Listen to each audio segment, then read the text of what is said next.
sekarang saya akan jelaskan. Makna 1 dibalas 10. Siapapun dari umatmu yang bersolawat 1 kali, aku bersolawat kepadanya 10 kali. Pertanyaan, nanti bisa paham ini. Semua ucapan kita, Allahumma, itu artinya apa? Doa. Allahumma, Allahumma, ya Allah tolong, duhai Allah tolong. Artinya doa.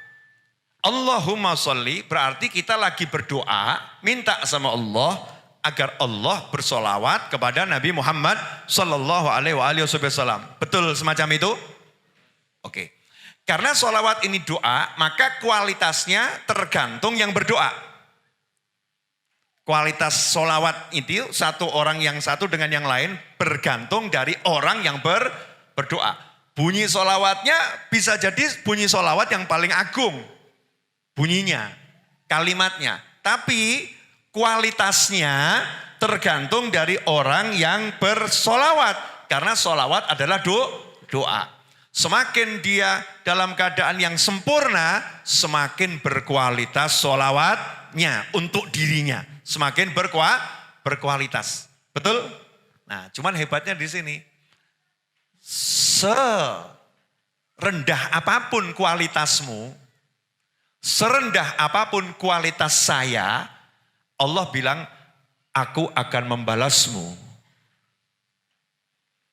Handphonemu welek model apapun, gorene. Nak buat gorene saiki tak buang sampah. Maaf ya, yang nggak paham bahasa Jawa roaming mungkin ya. Ini di sini ada adik ipar saya di belakang itu dari Jakarta, nggak paham bahasa Jawa, jadi saya terjemahkan. Kalau kamu bawa handphone kamu yang jelek sekarang ke saya, ya saya nggak akan tukari dengan handphone yang sama sekalipun enggak.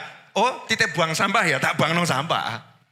Buangkan sampah. Tapi Allah subhanahu wa ta'ala karena cintanya Allah pada Nabi Muhammad sallallahu alaihi wasallam, karena sayangnya Allah pada Nabi Muhammad SAW, siapapun dari umatmu yang memuji kamu, siapapun dari umatmu yang mendoakan kamu, kualitas orang itu seburuk apapun, tidak aku tolak doanya, tidak aku tolak pujiannya, tidak aku campakkan permohonannya, aku enggak lihat lagi syarat sah doanya, karena dia meminta untukmu kekasihku, maka aku akan beri dia balasan dariku langsung, rahmatku, ampunanku, pangkatku, kuberikan kepadanya, karena dia mau doakan kamu. Sallu ala nabi. Allahumma salli alaihi. Paham?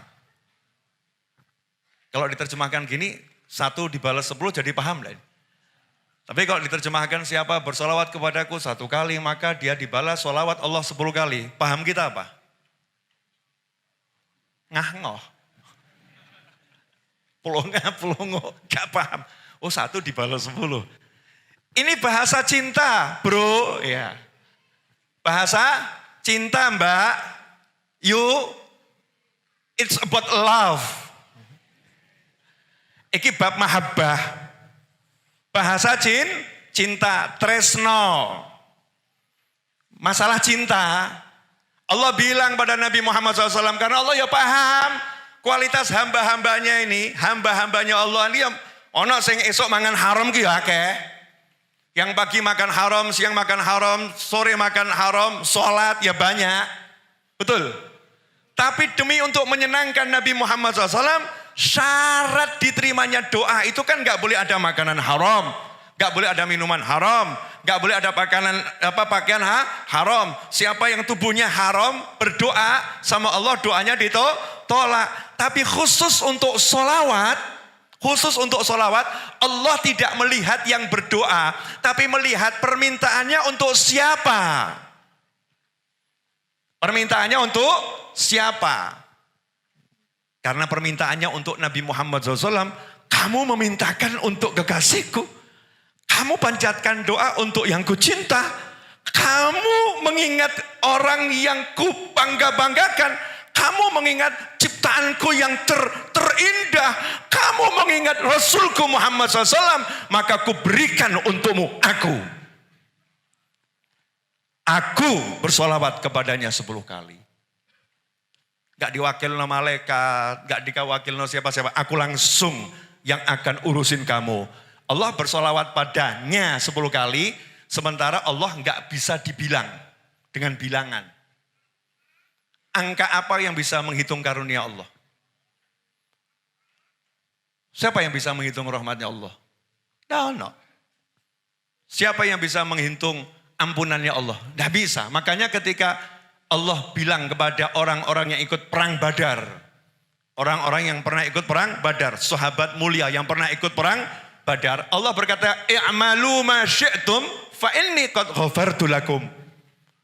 Allah berbicara dengan tegas, silahkan kalian nih orang-orang sahabat-sahabat yang pernah ikut perang Badar, berbuatlah sesukamu, kalian sudah aku ampuni. Jadi gawe apapun gak masalah. Itu sahabat perang Badar ya, jangan kamu tiru. Wah Bib, siapa tahu saya termasuk ahli Badar, ngawur kamu. Ini cuma ngasih contoh, kalau Allah udah bilang mengampuni, ampunannya Allah ini udah unlimited gitu, nggak bisa dihitung, nggak bisa diukur, nggak bisa dibatasi, menembus semua dimensi dan semua ukuran. Kenapa? Karena Allah yang punya ampunan yang bilang aku ngampuni, nggak ono sing iso ngei syarat. Contoh misalnya, saya bilang dilarang merokok di Majlis Ar-Raudhah. Yang buat aturan siapa? Saya, betul ya? Kok tiba-tiba saya ngomong sama misalnya ya, sama Abdurrahman nih, misal Abdurrahman. Khusus Abdurrahman boleh ngerokok di Majlis Ar-Raudhah. Jenengan mau protes? Berani protes? Kok Abdurrahman? Omah-omahku kok. Rumah-rumah saya. Betul kan ya? Majelis-majelis saya. Man cuman contoh loh man. Kamu tetap gak boleh man. Tetap gak boleh man. Ini cuman contoh. Tidak boleh yang lain protes. Kenapa Abdurrahman boleh kok kami nggak boleh gitu kan ya? Karena milik saya. Maka ketika Allah bilang dia saya ampuni, nggak pakai syarat-syarat lagi. Allah ngasih ampunan ya udah diampuni sama Allah. Selesai. Besarnya ampunan nggak bisa bawa ukur. Karena Allah bilang diampuni ya khatam udah terampuni. Nah kenapa sampai Allah bilang aku bersolawat padanya 10 kali. Biar paham. Biar paham seluruh makhluknya Allah biar ngerti bahwasanya Allah yang gak bisa solawatnya dikasih angka, dengan angka itu mengatakan sampai 10 kali. Artinya apa? Sudah pol-polan tuh orang yang doyan solawat itu pasti dirahmati. Selesai. Pasti disayang. Pasti diberi solusi. Pasti diberi jalan keluar. Pasti hidupnya akan enak. Pasti. Kenapa? Aku Allah yang bersolawat kepadanya. Artinya aku Allah yang ampuni dia. Aku Allah yang nyayangin dia. Aku Allah yang memberi jalan solusi untuknya.